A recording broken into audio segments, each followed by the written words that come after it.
Bom, lá amigos e amigas, estamos iniciando mais um estudo Vida e Obra de Leon Denis e já vou justificando desde o início essa mesa repleta que está aqui hoje. Mudou, né? Ao invés do chá e do biscoito, hoje é salgado, bolo, refrigerante, suco, bis, água é importante, né? Água não falta nunca, né?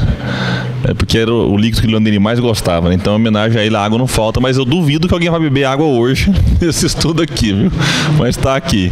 É que a gente está aqui hoje, né, confraternizando, escolhemos esse dia para reunir aqui com um pouquinho mais de tempo, até depois do estudo, para confraternizar, para bater um papo. Isso a gente deve preservar sempre nos nossos grupos, né, nas casas espíritas, isso é muito importante. E no estudo de hoje, nós daremos continuidade, né, à obra de Gaston Luce, Leon Denis, o apóstolo do Espiritismo, sua vida e sua obra, iniciando o capítulo intitulado Congresso de 1925. Aqui no livro está na página 273 e no PDF, 197. Página 197. Esse congresso, é bom a gente lembrar aqui, a gente veio citando ele ao longo de todo o estudo praticamente. Dificilmente tem algum dia aí que a gente não faz ao menos uma citação, que o próprio Gaston, ao longo da obra, ele fazia referências a este congresso, a gente também fazia algumas observações a respeito. Então é realmente um capítulo bem importante, porque eu pessoalmente considero que talvez tenha sido o grande congresso daquela época, com certeza. Foi o grande momento dos espíritas.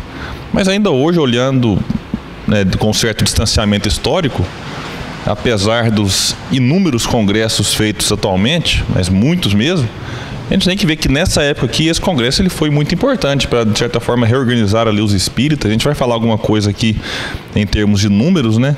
Mas realmente a proporção dele na época e ainda hoje chama atenção e foi um marco no movimento espírita internacional. E o Gaston vai começar dizendo que a época em que se deveria realizar o terceiro Congresso Espírita Internacional se aproximava. Jan Meyer, que era seu promotor e organizador, pediu a Leon Denis que lhe aceitasse a presidência. Então a gente vai ver aqui agora como Jan Meyer tem sido importante, né? Primeiro, para trazer de volta a revista espírita que tinha parado durante a Primeira Guerra. Depois ele vai ali reorganizar e dar uma nova dinâmica à União Espírita Francesa. Então participa ativamente da publicação de algumas obras. E agora ele vai então promover e organizar esse terceiro Congresso Espírita Internacional. E vai dizer então Gaston: tudo favorecia a escolha de Denis para tal posto, já que Jan Meyer convidou o Leon Denis pela proximidade, pela importância dele para o movimento espírita para presidir o congresso. É diferente, hoje quase não se tem mais isso, né? Hoje você tem o organizador do congresso, os voluntários ali, cada um na sua função, às vezes com coordenações, né? Tem a coordenação geral do evento, mas normalmente essa coordenação ela é feita justamente por aquele que promove, aquele que está à frente ali da instituição. Então, na época, essa presidência, às vezes, ela mudava, né, de tempos em tempos, dependendo ali da importância, enfim, da disposição de cada um. E neste ano tudo favorecia a escolha de Denis para tal posto. E o Gaston vai trazer então as funções que Leon Denis ocupava no movimento espírita internacional. Presidente de honra da União Espírita Francesa e da Federação Espírita do Brasil. A gente já havia falado isso aqui outras vezes, né? Que agora o Gaston vem realmente confirmar essa função de Leon Denis. Membro honorário da Federação Espírita Internacional e das Uniões Espíritas da Catalunha. Ex-presidente de honra da Sociedade Francesa dos Estudos Psíquicos, presidente efetivo dos recentes congressos, autor universalmente apreciado por tantas boas obras, orador ouvido religiosamente por toda parte e de reputação incontestável, ninguém poderia negar-lhe a necessária autoridade para presidir tais debates. Então a gente pega o currículo de Leon Denis e dos outros que ali estavam, realmente ele se apresentava naturalmente, né, como alguém em condições morais, vamos dizer assim, né, morais e um exemplo, né, pela dedicação. Então era um momento realmente de chamar os espíritas, né, para o trabalho, para algumas questões importantes da época. E Leon Denis era a figura realmente que melhor se destacava e cuja voz teria mais ressonância naqueles que ouviriam, né, que enxergando nele alguém que fala com autoridade quem pratica, né. Então Leon Denis, ele naturalmente se apresentou nessas condições, mas, vai nos dizer Gaston, sua idade avançada e suas enfermidades lhe causavam sérias preocupações. É bom dizer que Denis estava aqui com praticamente 80 anos de idade. E 80 anos de idade, né, não é fácil. Naquela época, a expectativa de vida era muito mais baixa que hoje. Então, para alguém chegar nessa idade é porque se cuidava muito bem.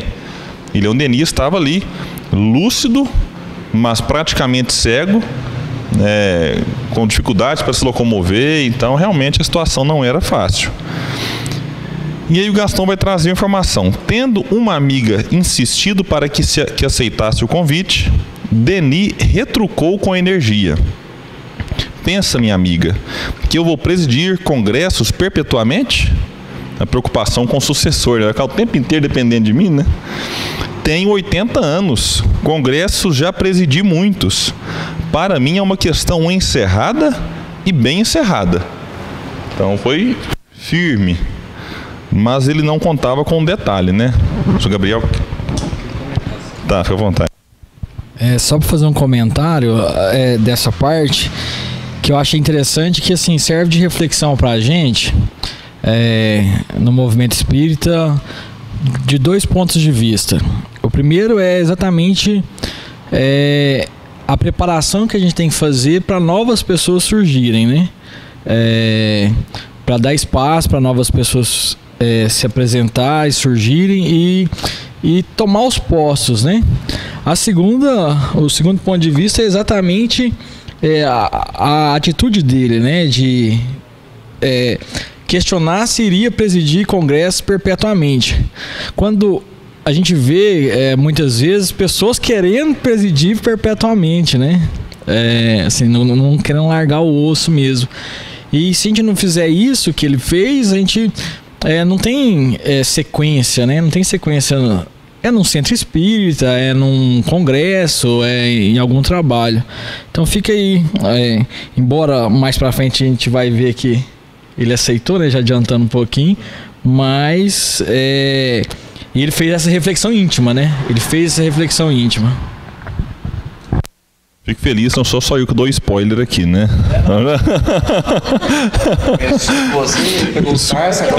Isso contagia, né? Foi um spoiler curto, assim, foi a questão de segundos, né, que você adiantou, né? E o interessante aqui é que ele, quando ele fala para mim é uma questão encerrada e bem encerrada, a gente às vezes pensa assim, nossa, ele estava nervoso, né? Ele estava bravo, duro. E aí o Gaston coloca, embora rindo, ele afirmava isso com segurança, pois acreditava no que dizia. Então esse embora rindo muda tudo, né? Assim, falava que estava resolvido, mas, né, com um bom humor, que ele dizia que constituía a saúde da alma. Então é importante destacar isso. Todavia, era preciso decidir-se. Jerônimo de Praga, é bom dizer, insistia para que ele fosse a Paris. Tal solicitação era para ele uma ordem. Allan Kardec igualmente o aconselhou que aceitasse. Então a gente vê que agora, em 1925, ele vai ter ali nas suas reuniões, como ele tinha, já com certa frequência, a participação muito ativa de Jerônimo durante a vida toda. Mas aqui agora a figura de Allan Kardec, ela começa a aparecer com mais força. A gente vai ver o nome Allan Kardec daqui para frente agora algumas vezes, né, no capítulo sobre o gênio céltico e o mundo invisível. Então Allan Kardec, que alguns questionam, mas Kardec não se comunicou depois de desencarnado. se comunicou, né? Tem vários relatos aqui, inclusive diretamente na reunião de Leon Denis, repito, no ano de 1925. E, apesar de hesitar por muito tempo, acabou por ceder às afetuosas insistências de Jan Mayer. E aí a gente fala assim, beleza, Leon Denis aceitou, né? Só que tem um detalhe nessa aceitação, que é o que eu acho assim, fabulosa relação de Leon Denis com os amigos espirituais, né? Que é uma informação agora que a Claire Bulmar vai trazer na outra biografia, em que ela também, embora ela tenha ficado mais presa alguns momentos da vida de Denis, ela não podia, ela que viveu de perto esse momento aqui de indecisão de Leon Denis, então ela vai dedicar um capítulo, o capítulo 9. Mulher é mais organizada, né? Ela numerou os capítulos, né? Você vê, é diferente, né? Então a Claire Bulmar, ela dedica o capítulo 9 da sua obra, que ela intitulou 1925, o Congresso de Paris. E aí, o que ela vai dizer aqui? O Sr. Jan Mayer, a quem foi mandada a apreciação favorável do mestre, manifestou-lhe sua alegria e insistiu para que ele tomasse parte nessas grandes sessões espiritualistas. Então, porque ali era um congresso espírita, mas tinha a participação de pessoas que não eram espíritas. Então, que ela destaca mais uma vez Jan Mayer, fala da relação de Leon Denis também com o Brasil e que ela até acrescenta também com o México. E o mestre expôs a situação aos seus guias em uma reunião íntima e eles o encorajaram a aceitar sua participação no congresso. Ele, porém, objetou o que denominava o fardo de suas enfermidades. E aí ela vai trazer agora aqui um detalhe que o Gaston não traz, que é o que aconteceu, uma troca assim, de palavras entre Leon Denis e os benfeitores. Aqui ela não vai falar quem foi, se foi Allan Kardec ou Sr. Jerônimo, mas aí começa o diálogo seguinte. É esperar muito de minhas forças ir, na minha idade, presidir um congresso, disse-lhes Leon Denis. Flammarion me substituirá bem. Leon Denis havia apenas pronunciado essas palavras, quando foi interrompido por seu médium que, em um tom firme e claro, lhe respondeu: Flammarion não estará lá. Mas você pensa assim, meu Deus do céu, né? Como é que pode Camille Flammarion, morando em Paris, se não me falha a memória, com o Congresso Espírita Internacional acontecendo em Paris, como que Flammarion não vai estar lá? É mais ou menos assim, vai ter um Congelde aqui e o Gustavo não vai. Comparar isso aí com o Flammarion foi bom, hein? Você viu? Hein? Tô honrado aqui. Que honra, hein? É mais ou menos essas proporções. Como que pode ele não participar? E aí, Leon Denis fica surpreso, fala, como? Flammarion se absterá? Exclama Leon Denis, admirado. E a entidade então diz, não, ele não estará lá. Nenhuma palavra foi acrescentada e as pessoas presentes não consideraram de forma alguma a morte próxima do célebre astrônomo. 3 meses mais tarde ela sobreveio. 3 meses depois da comunicação, mais ou menos 3 meses antes do congresso. Só assim pelo Só assim pelo hino congel.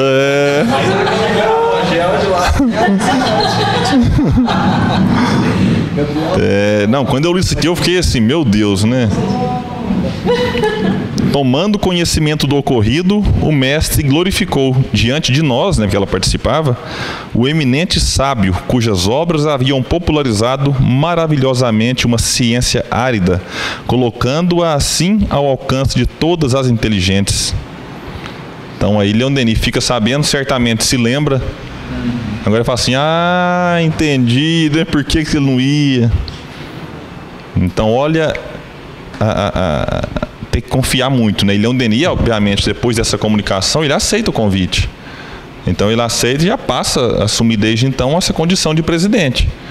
Se ele não tivesse aceito, e aí depois de 3 meses, fala, agora eu quero ser. E aí talvez a preparação não teria sido tão boa, né? Por conta da falta de tempo, como foi na medida em que ele tem essa revelação, óbvio que sem trazer muitos detalhes, É que você fala, não, que ele vai desencarnar, Leon Denis, fica tranquilo, daqui 3 meses ele vai bater as botas, né? Então realmente não podia trazer uma informação tão completa assim. Mas trouxe essa parte que eu achei importante, né? Eu falei, esse livro aqui, ele é o da Claire, né? Ele é realmente muito interessante, ele traz contribuições valiosas para a obra do Gaston. Então a gente volta para ela agora. Alguém quer comentar alguma coisa?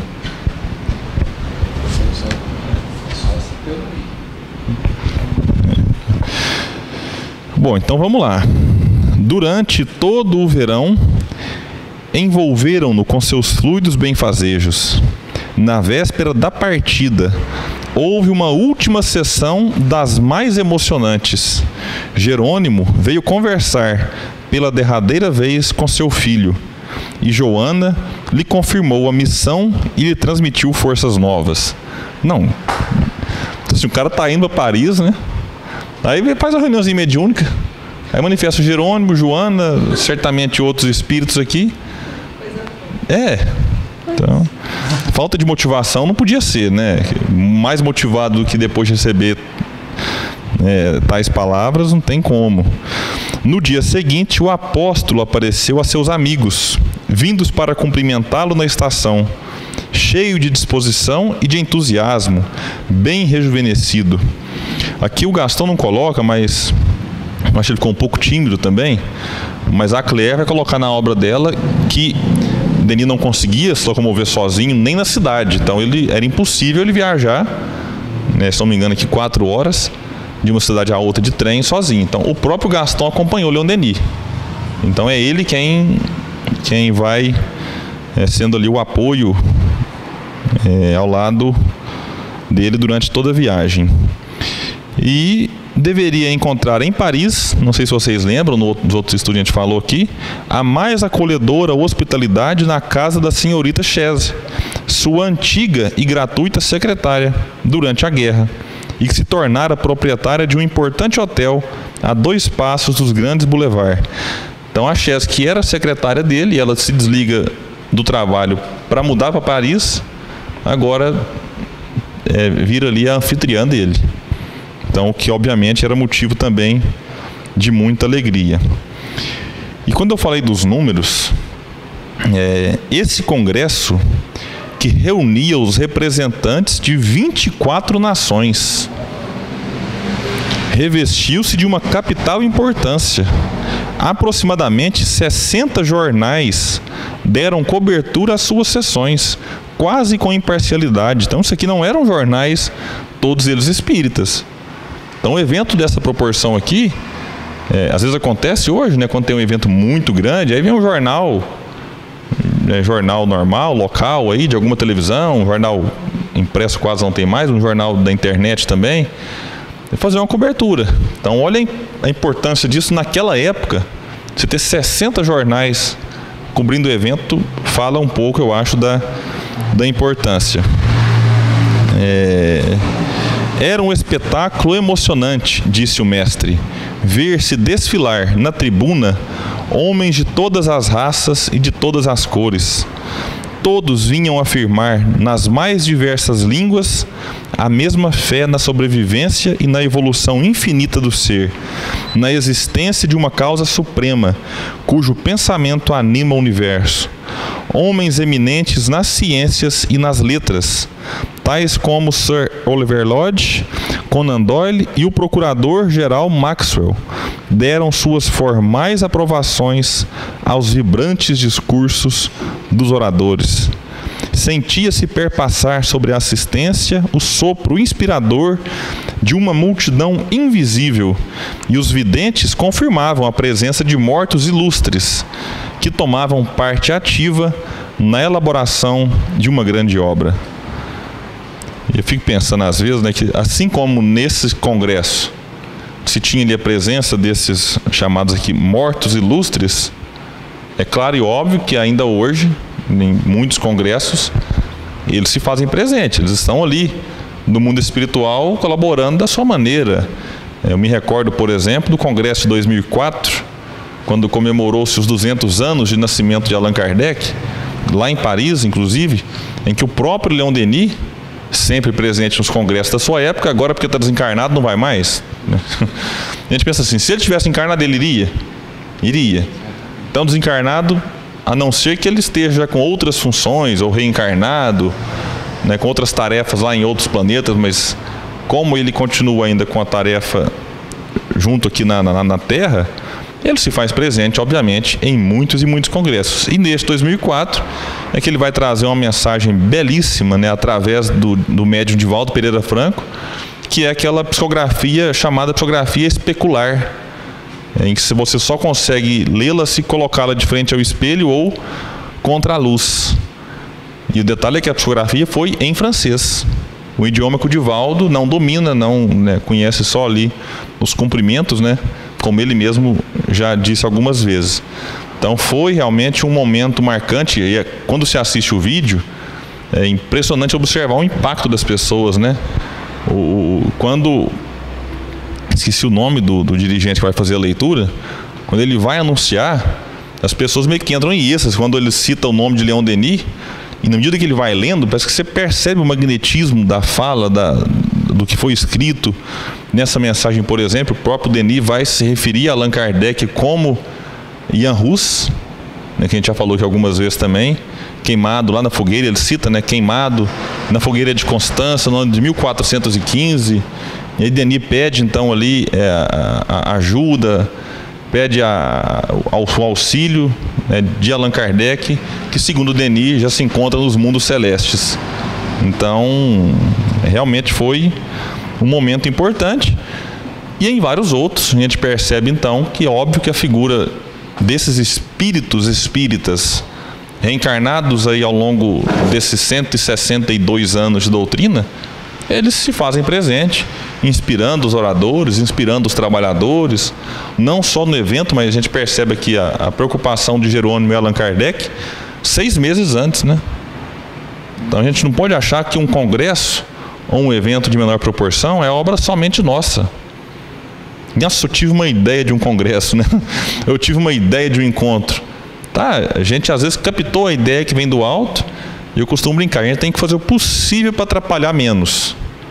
Se a gente atrapalhar pouco, com a boa disposição, com a boa vontade de acertar, a gente costuma fazer realmente algo assim, especial, para quem promove, para quem participa. Então, hoje com a vantagem da época, que antes você tinha que participar ali, né, fisicamente. Hoje você ainda tem a vantagem de, em qualquer lugar do mundo, através das transmissões, se acompanhar um evento de portes gigantescos, embora a discussão até recente, né, dessa questão da presença física também se faz muito importante.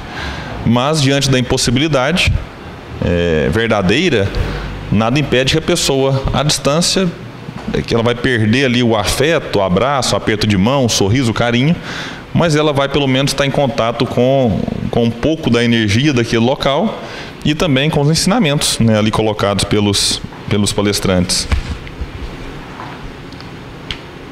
Aqui o Leon Denis citou o Oliver Lodge, que a gente trouxe aqui o livro, né, no estudo anterior, em que ele fala do filho dele, Raymond, e o Conan Doyle, que a gente vai deixar para falar dele aqui mais para frente, ainda dentro desse mesmo capítulo. E é claro que num congresso como esse, não podia deixar de ter ali os pontos delicados, né? E nessa época aqui, a metapsíquica tomava realmente uma proporção um pouco maior, e havia uma discussão muito forte, né, entre os metapsiquistas e os espíritas.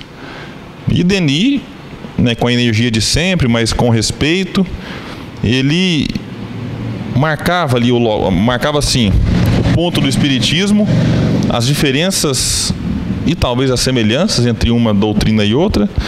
E aqui o Gaston vai colocar o seguinte: que os sábios nem sempre foram compreensivos com os pesquisadores espíritas e por vezes se referiram a eles com desdém.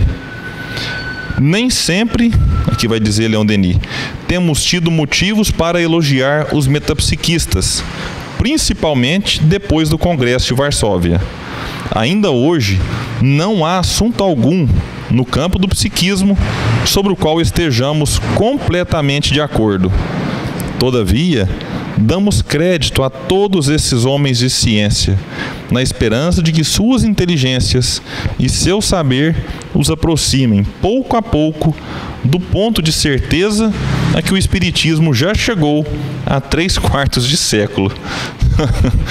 Ele fala assim, não, vocês vão chegar lá, nós já chegamos, mas daqui a pouco vocês chegam também. Então ele é o bate-a-sopra, né? Ele começa fazendo ali uma divisão, depois ele dá uma aliviada e no final ele dá outra cutucada, mas torcendo para que eles realmente se aproximem disso que a doutrina espírita na época já tinha alcançado.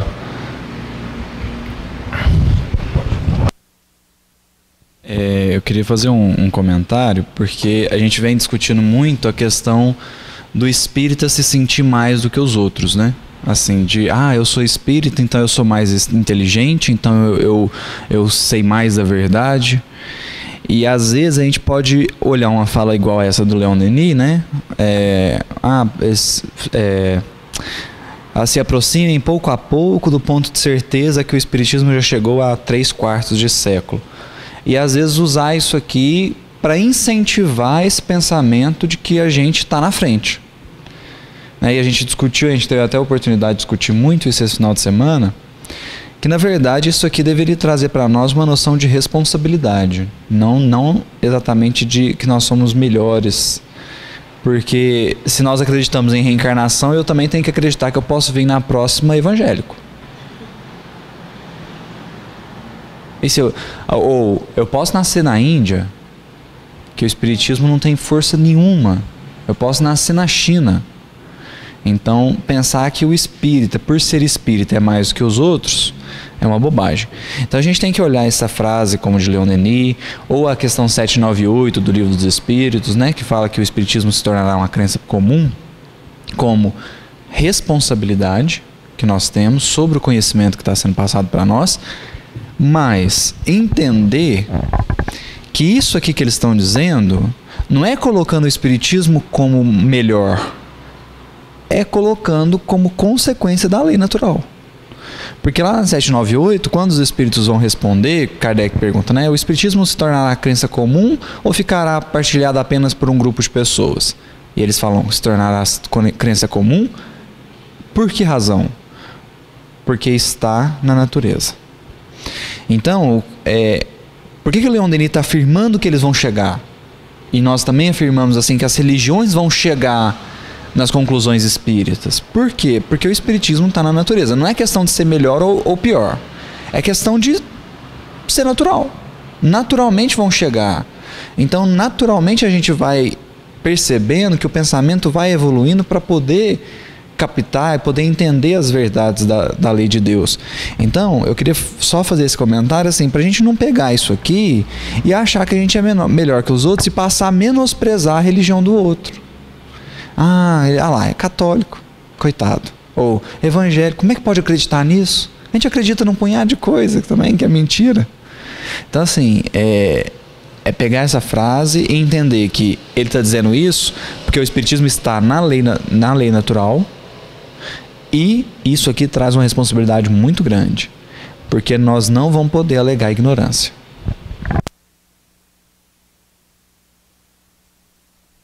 Não, só para exemplificar um pouco, né, disso que você está falando, Gustavo, seria o mesmo, por exemplo, que a gente olhar para um Francisco de Assis que é católico e acha que a gente está acima. Ou olhar, por exemplo, na Revista Espírita tem as cartas de Lavater, né, que era um pastor protestante, né, que o próprio Kardec traz as cartas e fala, isso aqui está mais completa das ideias espíritas de antes, né? Assim, de antes do próprio surgimento do Livro dos Espíritos. E Lavater é uma das encarnações de Eurípides. Então a gente olhar para ele e falar, não, quem que tá... Ou então olhar para um Gandhi, né? Que é hindu, e falar, que chega lá no parlamento britânico e fala do Sermão do Monte. E sempre tendo na consciência exatamente essa visão de espiritismo. Quando fala-se de espiritismo dessa forma, eu tenho a visão do espiritismo que de fato já está na natureza, né? Assim, o Kardec ele só veio e codificou e colocou isso em papel, mas todas as leis já estavam lá e estão espalhadas por todos os cantos, né? Então, realmente, assim, nós ainda temos essa visão equivocada, principalmente quando olhamos para as religiões de matrizes africanas, né? De nos colocar acima. E acima é só Deus, né? Acima só Deus. E mesmo que existam pessoas mais depuradas, essa depuração ela vem do movimento interior, né? Do que aquela questão moral vai fazer dentro do nosso coração. Muito menos do que a questão intelectual, né? Porque o intelecto, com o intelecto a gente fez bomba atômica, a gente fez navio de guerra, a gente fez tanta coisa. Fez câmara de gás. Então a questão moral, e aí essa é muito difícil, né? Quando ele coloca lá reconhece o verdadeiro espírita pelo esforço que faz diariamente para domar suas más tendências. E aí inclusive ele exclui inclusive as pessoas que dizem que são espíritas.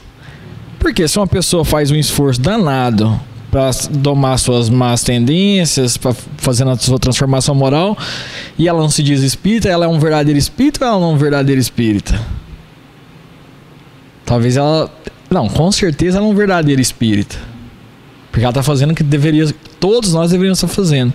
Então essa questão realmente é uma questão que a gente tem que aclarar aí no movimento espírita e deixar de falar, né? Deixar de reproduzir esse discurso.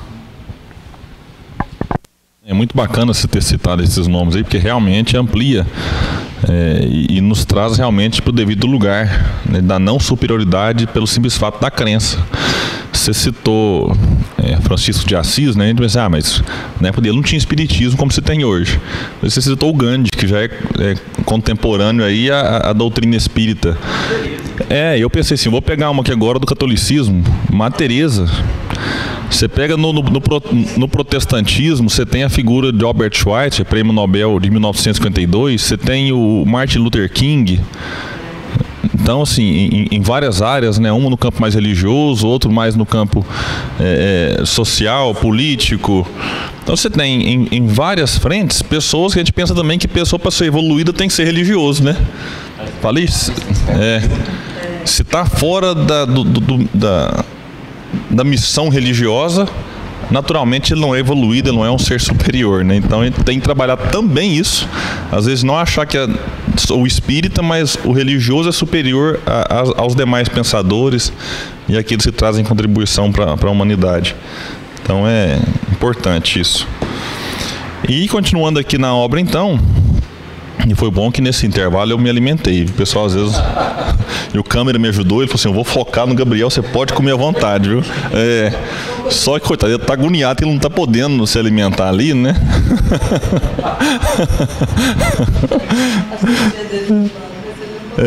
Ela coloca uma cesta do lado, me não alcança a cesta, então... Aqui, Denis vai dizer então, tanto quanto os metapsiquistas, amamos a ciência pelos imensos serviços prestados à humanidade. Reconhecemos a necessidade do controle científico, porém, discordamos quanto à sua aplicação. Isso aqui eu achei tão fantástico, porque é o seguinte, às vezes a gente vai conversar com um ateu, ele acusa o espírita de fanático e de que não... Fala, não, peraí, mas a gente tem um espírita fanático? Tem sim. Mas ele quer dizer que o espírito é fanático porque ele se apoia em crença apenas, e não nos fatos, o que é uma inverdade. E nos coloca numa condição daquele religioso que durante muito tempo, ele negou a ciência e acha que o espírita faz parte desse grupo de religiosos que recusam a contribuição científica. E então fala, não, nós, tanto quanto os metapsiquistas, amamos a ciência. A gente não é contra. Só que Não dá para fazer experimento, muitas vezes, como os cientistas querem. Por um motivo simples, né? A manifestação, para ela existir, depende dos espíritos. Então, como é que eu combinar um horário aqui agora? Se os espíritos falam assim, não quero agora, não vai ter. Até isso é lógico. Né? Até isso é lógico, porque depende de uma vontade, né? É uma vontade livre. Então, como é que eu marco horário, marco o dia? Naquele momento, por algum motivo ou outro, o espírito não vem, ou o médium não está preparado o suficiente para receber aquela manifestação, aí o que vai servir de quê? Tá vendo? Eu sabia que era mentira. É só você colocar aqui algumas dificuldades que a gente descobre a mistificação, a fraude. Então não dá realmente para fazer esse processo como os cientistas querem. Agora, isso não impediu que ao longo de todo o tempo, vários e vários experimentos, né, feitos por homens de ciência, seguindo rigorosos controles ali, métodos, até a gente já falou aqui algumas vezes, colocando em risco a vida dos médiuns. Isso foi feito por muitos e muitos homens. Então o Denis faz questão ali de reforçar esse detalhe que eu acho importante. Só fazer um comentário nessa questão da ciência. Eu acho que também vem muita confusão do que os espíritas falam sobre o espiritismo ser ciência, não ser ciência, que acepção de ciência que se está utilizando, né? Porque se parar para pensar que o espiritismo é uma ciência positiva, que utiliza o método experimental matemático, de fato ele não é uma ciência. Mas se parar para pensar que ele utiliza-se desse método, né, experimental, mas que não fica só na parte objetiva, que vai além da parte objetiva, considerando as questões subjetivas, aí ele é uma ciência, porque ele tem objeto de estudo, ele tem leis, ele tem uma teoria por trás, então ele tem várias coisas. Só que quando a gente vai discutir com uma pessoa, por exemplo, um ateu, e a gente chega a falar, não, o espiritismo é uma ciência como a física é uma ciência, ou como a biologia é. Realmente os caras vão olhar e falar, não, peraí, não vai pulando os corguinhos, não. Porque realmente não é a mesma coisa. Tem um vídeo muito interessante, aí eu até indico para o pessoal aqui, pessoal que está assistindo, que é um vídeo com que o Raul Teixeira fala sobre isso, o aspecto científico do espiritismo. Porque o Raul Teixeira, para quem não sabe, ele é físico, né? Era professor, se eu não me engano, da UFRJ, é uma do Rio de Janeiro, ou a Fluminense. E ele mexia, se eu não me engano, com física quântica, não é? E aí, ele, lá na academia, ele olhava assim, o pessoal falava, Raul, como é que é isso? Vocês falam que espiritismo é ciência. E aí ele grava um vídeo falando sobre isso, que é muito interessante, pra gente saber o que nós estamos falando, o que é ciência. A outra questão que eu queria falar é sobre esse comentário mesmo, de agora os cientistas positivos, materialistas, quererem controlar o experimento. Sim, o experimento na ciência positiva, ele é um experimento com variáveis controláveis, né, para saber algumas coisas. Só que você respeita o fenômeno, você respeita o fato. Então, por exemplo, você não vai medir eletricidade com 1 metro. Fala, não, é com 1 metro que se mede a eletricidade. Você não vai impor para o fenômeno, para o fato, como que se deve medir.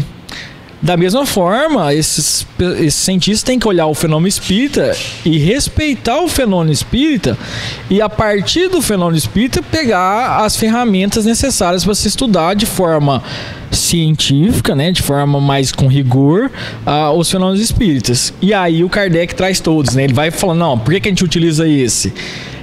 Porque nós estamos lidando com consciências, né? Nós não estamos lidando com objetos apenas.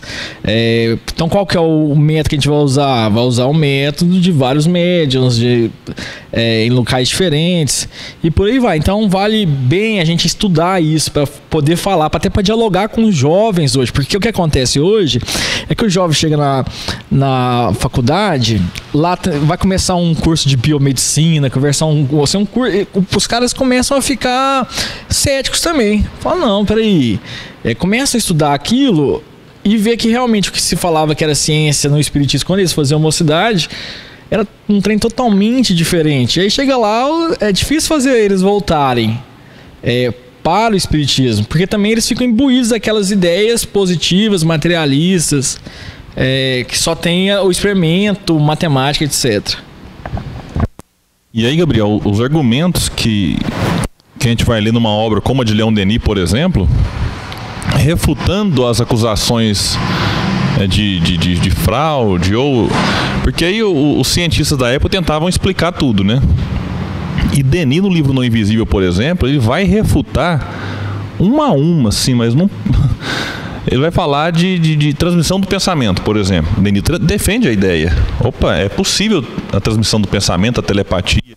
Ele traz vários casos, né, registrados ali em jornais, em revistas, espíritas, não espíritas. E aí ele traz também algumas objeções. Ah, tá vendo? Agora a partir daí se explica essas cartas, esse não sei o que e tal. E aí ele vai construindo um pensamento refutando tais objeções, ele vai pontuando. Aí chega um ponto, por exemplo, a gente teve aqui a presença do Padre Quevedo. O Padre Quevedo tinha lá uns embates no Fantástico, né? Tentando explicar tudo como se ele fosse agora eu vou acabar com o espiritismo, né? E com o tempo acabou o programa, porque ele foi ficando meio que sem saída. Eu acho que foi até o Clóvis Nunes, que é um grande pesquisador, inclusive, dos fenômenos espíritas. Tem até um seminário dele de horas e horas no YouTube, explicando e trazendo alguns detalhes importantes.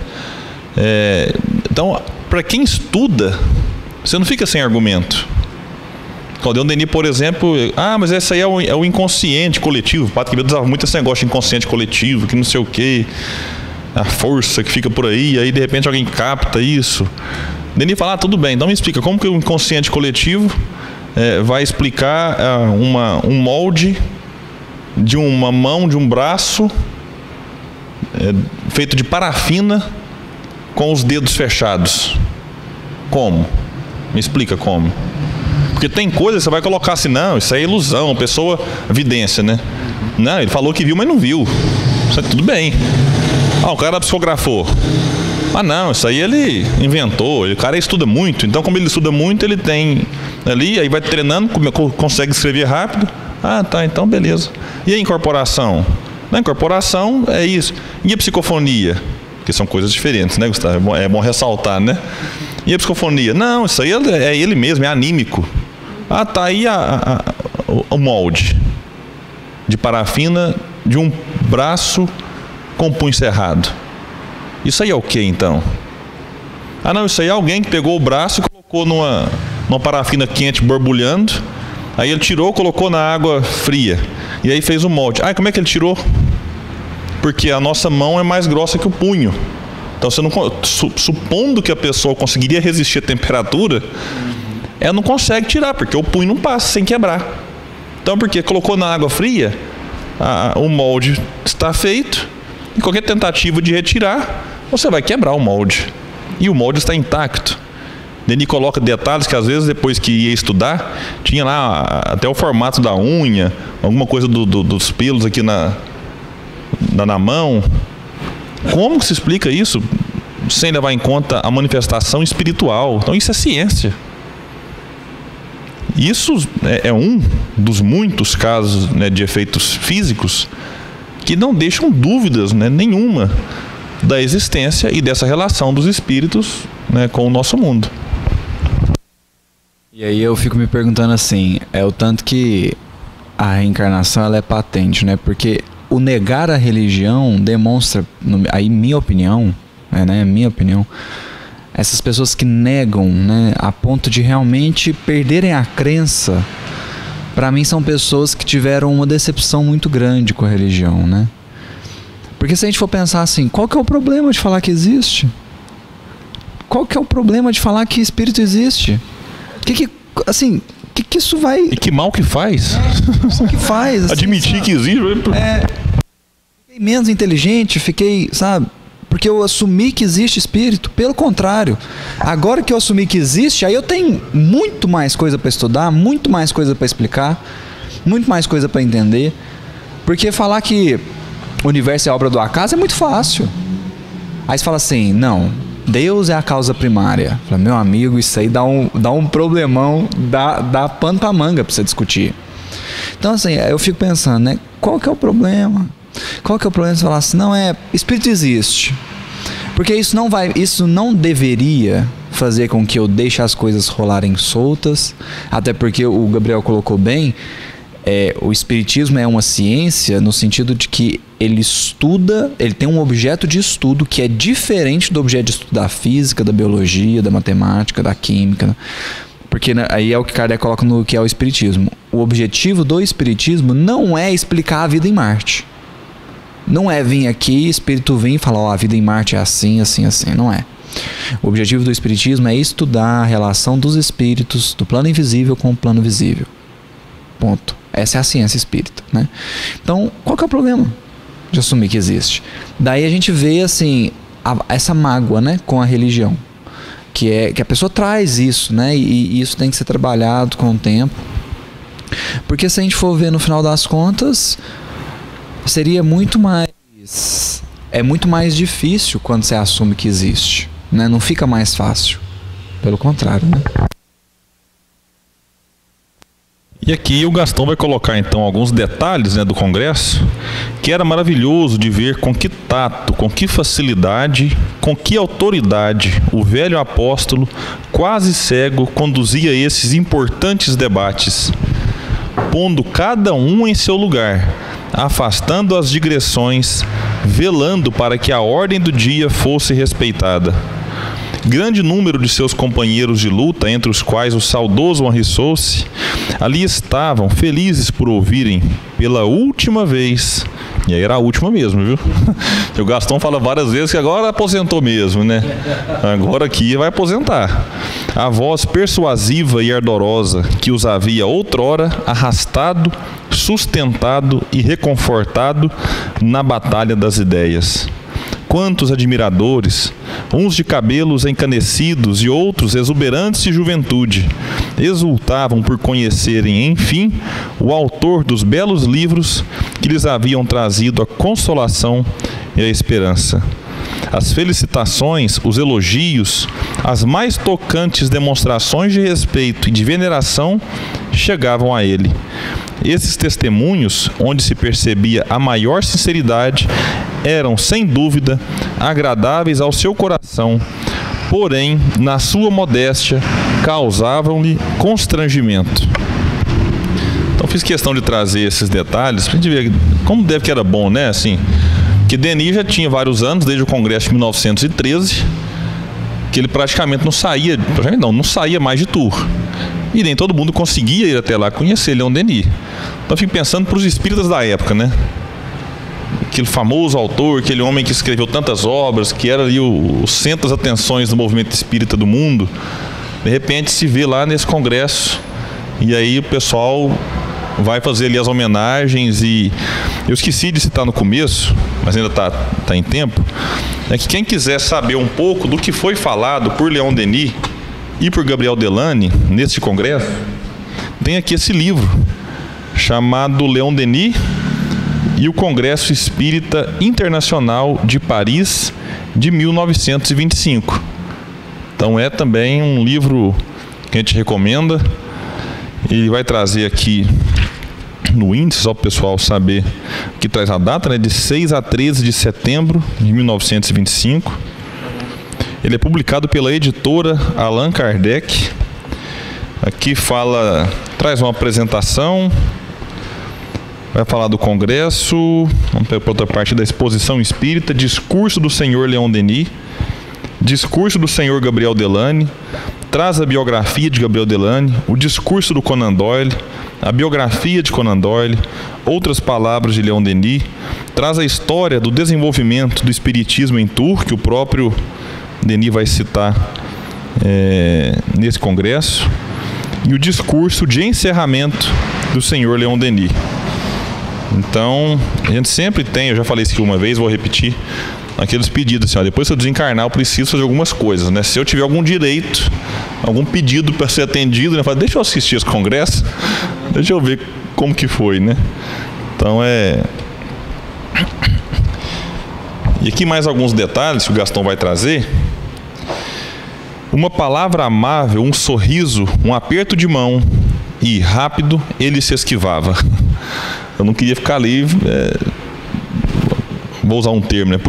Tendo o saco puxado, né? O pessoal chegava para puxar saco, nós usamos vários aqui hoje, né? Pular corguinho, pano para manga e agora puxar saco. Se eu traduzir isso aqui para o espanhol, eu pensei que alguém falou pulando corguinho, falei assim, não dá para traduzir para o espanhol, não vai ter jeito. E tinha pressa em reencontrar o silêncio e a tranquilidade do quarto do hotel.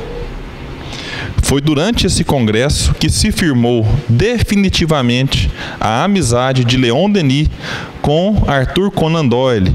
Uma grande simpatia nascera entre eles, pelo devotamento à mesma causa.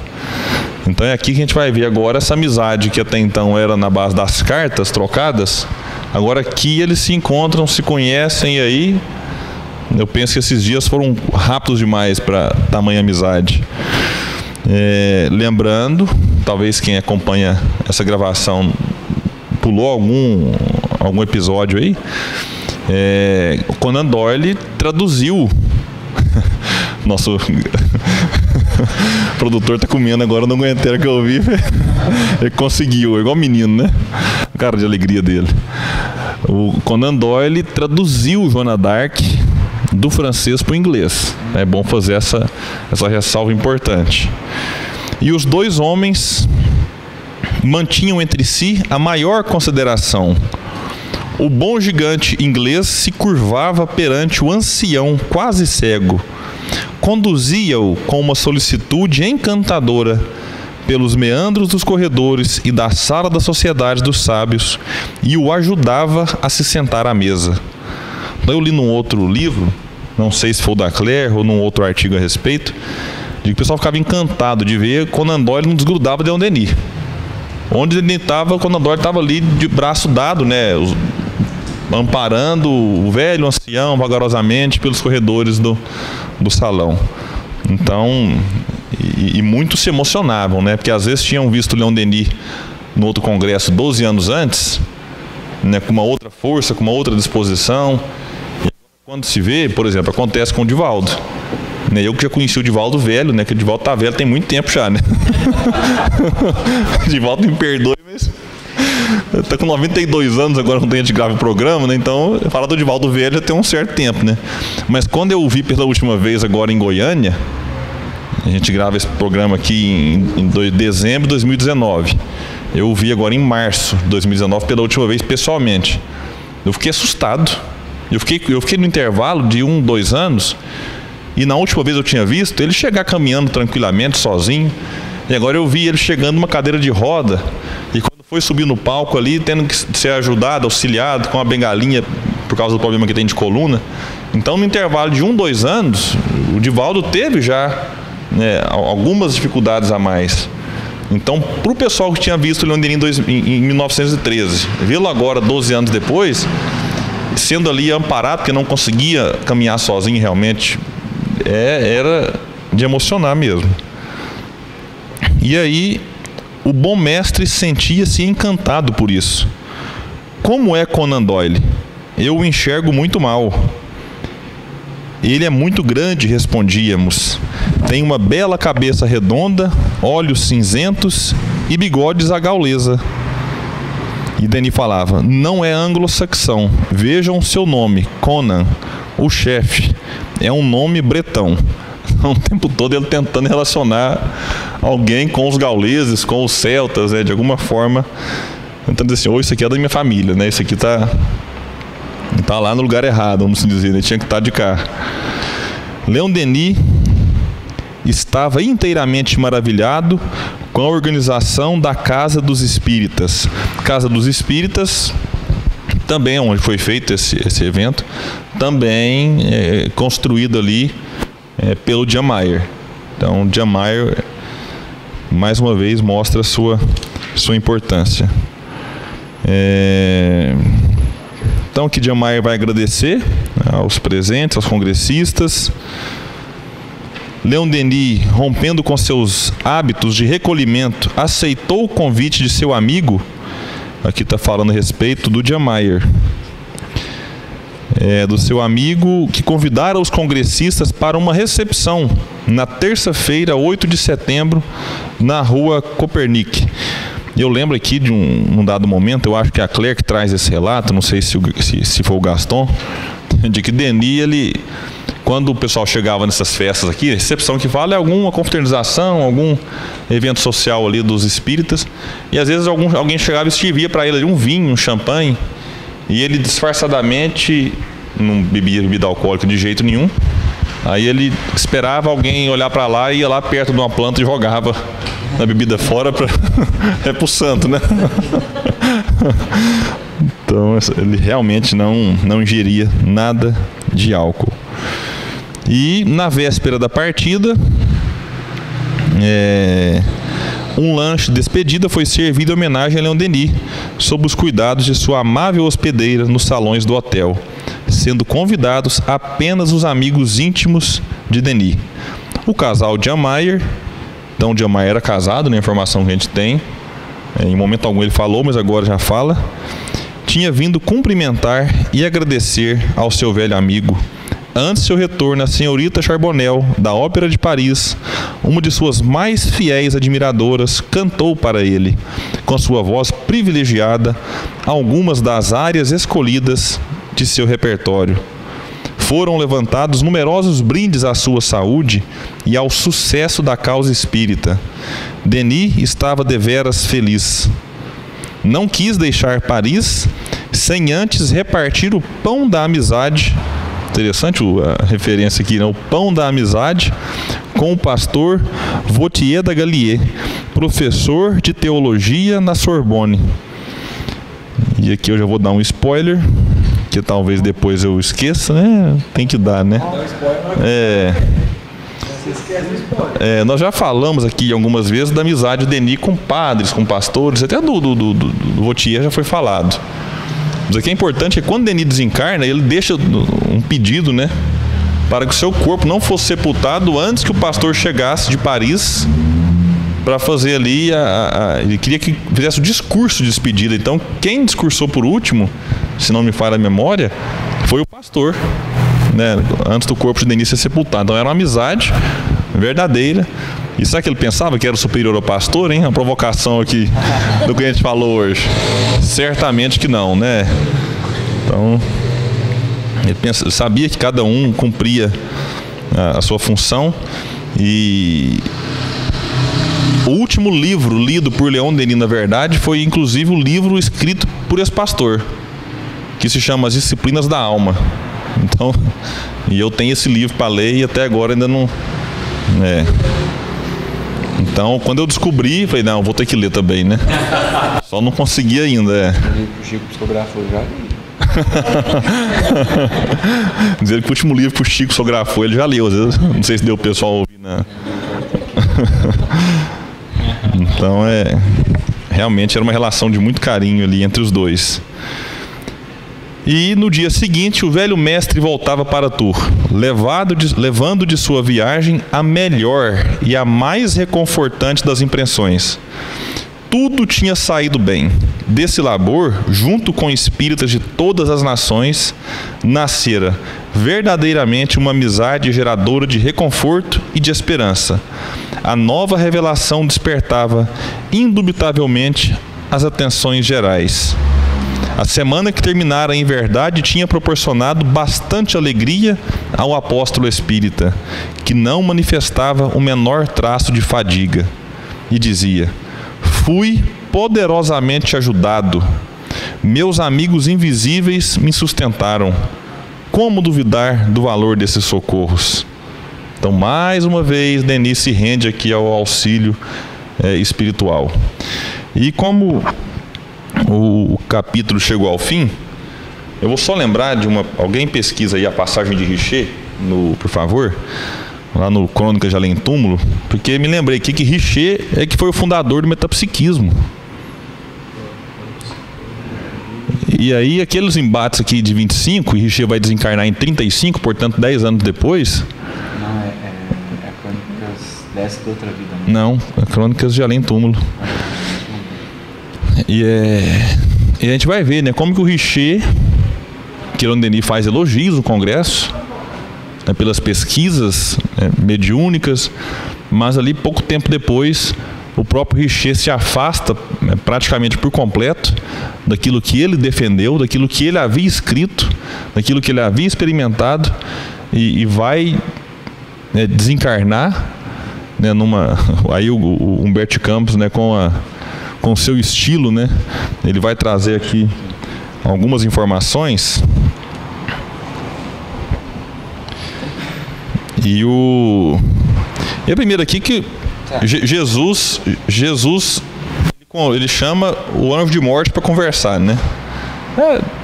Repito, né? No estilo de Humberto Campos. E ele começa a perguntar assim, o anjo, e aqueles espíritos que estavam aqui e que receberam tarefas grandiosas de reencarnar, como é que eles estão? E aí fala, não, beleza. E aí Jesus pergunta, né? Mas e aquele que estava aqui inquieto, né? Vamos lá, lembra-te daquele que era aqui o inquieto investigador com as suas análises incessantes e que se comprometeu a servir os ideais da imortalidade, adquirindo a fé que sempre lhe faltou? Aí o anjo pergunta, Senhor, aludis a Charles Richer, reencarnado em Paris em 1850 e que escolheu uma notabilidade da medicina para lhe servir de pai?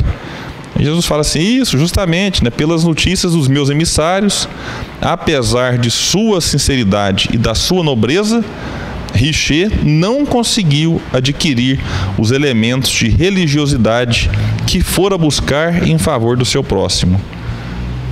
E aí Richer, então, aqui quando ele fala notoriedade, Richer foi prêmio Nobel de Medicina. Foi um importante fisiologista, então é alguém que marcou época. E aí o espírito vai dizer assim, mestre, né, os emissários que o senhor colocou aqui para auxiliar Richer nunca faltaram nessa tarefa, né? Continuaram ali e tal, mas mesmo assim Richer tem livre-arbítrio, escolheu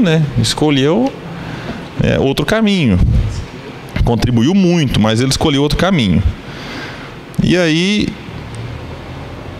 a parte interessante aqui é que Jesus fala assim, pois bem, exclamou o Senhor, Richer terá de voltar agora a Penates, para casa, para o lar. Traze de novo aqui a sua individualidade para as necessárias interpelações. E aí o espírito fica assim, né? Senhor, mas assim tão depressa? O mundo vê em Richer um dos seus gênios mais poderosos, guardando nele sua esperança. Não conviria protelar a sua permanência na terra, a fim de que ele vos servisse, servindo a humanidade? É passar a foice. É o anjo da morte.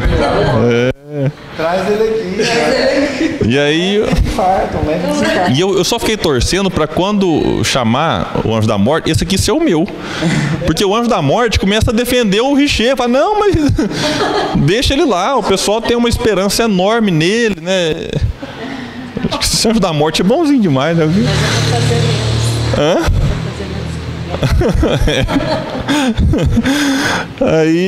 Aí Jesus fala assim, não. Isso aqui eu achei fantástico, né?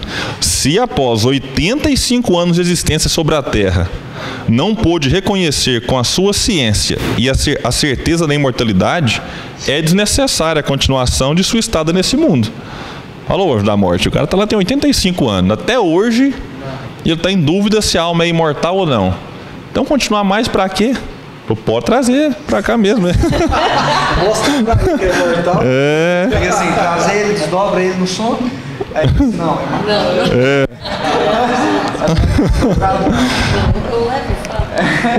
Aí, no leito de morte, Richer tem as pálpebras cerradas e o corpo na posição derradeira em caminho da sepultura. seu espírito inquieto de investigador não dormiu o grande sono. Há ali, cercando-lhe os despojos, uma multidão de fantasmas. Aí aqui entra a parte que eu tenho inveja. Eu tenho que ter inveja. Gabriel Delane estende-lhe os braços de amigo. Denis e Flammarion o contemplam com bondade e carinho. Personalidades eminentes da França antiga, velhos colaboradores da Revista dos Dois Mundos, cooperadores devotados, então, estão ali para abraçarem o mestre no limiar do seu túmulo. Eu penso, nossa, mas ainda recebe um prêmio desse, né? É porque ele foi importante. Não é porque agora ele negou um ponto que tudo que ele fez perdeu o seu valor. Muitas vezes assim, né? A pessoa faz 80 coisas certas, né? E aí faz uma falhazinha. Esqueceu. Aí você acha que agora vai para um umbral, vai para o inferno, vai para algum... Então não é. Então, aqui eu achei importante colocar isso, né? O Humberto Campos foi muito feliz de que se ele teve aquilo que merecia as críticas, sim, mas ele merecia também, né, esse amparo, esse acolhimento, né? Coloca aqui esse trio, né? Delane, Flammarion, estou aqui. Denis, Delane e Flammarion, que estava ali realmente para esperar o Richer. E aí ele passa, né, para o mundo espiritual, e aí vai ter lá, aí depois Jesus recebe o próprio Richer, vai bater um papo ali, vai conversar, trocar uma ideia. Então, assim, peraí, você duvidou da minha existência? Estou aqui agora. Você estava com dúvidas, né? Aqui estou. Então é um capítulo muito interessante, né? O Crônica de Além Túmulo é um livro muito especial e a gente não podia deixar de tratar, né, desse assunto aqui hoje. É que o próprio Humberto Campos vai falar, né? Porém, apenas conseguiram que ele escrevesse o Tratado de Metapsíquica e um estudo proveitoso a favor da concórdia humana, que lhe valeu o Prêmio Nobel da Paz. Aqui tem até um erro, né? Não sei se do espírito, do médium, mas a FEB coloca uma nota dizendo que não foi Prêmio Nobel da Paz. Isso aqui está na obra, está também. Que certamente houve aí um lapso do autor. Richer, apesar de ardoroso pacifista, não recebeu nenhum Prêmio Nobel da Paz, mas sim o de Medicina, que lhe premiou a descoberta da anafilaxia. Então era um homem importante e que merecia realmente essa recepção igualmente importante no mundo espiritual. Então, fica esse registro aí, e a nossa gratidão ao Richer, né, também por tudo que ele fez, e a gratidão a todos esses que foram citados hoje, né, tantos nomes, né, e a gente vê que esses nomes já não fazem mais parte dos nossos estudos, né. Ele comentava isso com o Gustavo nesse final de semana também. Denis ainda sim é estudado, mas você não vê falar de Delane. Se Denis já é considerado um desconhecido, Gabriel Delane, Camille Flammarion, Oliver Lodge. Quem é Oliver Lodge? Então, não se faz ideia desses nomes. Henri Sousa escreveu, se não me engano, a primeira biografia de Allan Kardec. William Crookes.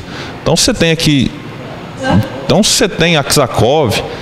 Então você tem. Aksakov era russo, então assim, escreveu, e Leon Denis cita Aksakov o tempo todo nas suas obras. Então, assim, que esses nomes, né, sirvam de inspiração para que a gente e aqueles que acompanham o nosso estudo aí nas redes sociais possa também, né, tentar voltar às bases, né, voltar aos clássicos, porque a gente quebra a cabeça com tantas coisas na atualidade e os clássicos trouxe tudo ali, está tudo ali. É claro que a contribuição posterior é valiosíssima. Você pega a obra do Chico, né, não tem nem o que comentar, acabei de falar aqui. Você pega a obra da Joana, né? O Gabriel estuda bastante. Herculano Pires, Olinda Morim. Você pega na atualidade, você tem o próprio Alberto Almeida escrevendo obras valiosas. Você teve o Ivon da Amaral Pereira, Hermino Miranda, Sueli Caldas Schubert. Então é claro que você tem que valorizar o esforço de todos os espíritas. Isso aí é inquestionável.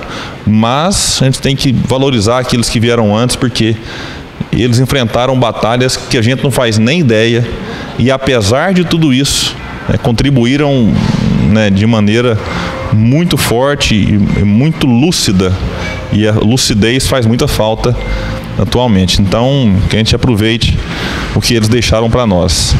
Bom, então é isso. A gente agradece a presença os que aqui estão. Agradecemos também pela presença dos internautas, né, que nos acompanham nas redes sociais. Lembrando sempre de divulgar, de nos ajudar a compartilhar, a se inscrever nos nossos canais. Tem o Spotify também, que esses estudos eles são colocados também lá no Spotify para a gente ouvir depois, mesmo sem internet, dá para baixar o áudio. E enquanto está viajando, enquanto está fazendo outra atividade, às vezes sem internet, é possível ouvir esses estudos. Então fica aí o convite e que nos acompanhe também nos próximos estudos, né, da vida e da obra de Leon Denis. Então um abraço e até o próximo.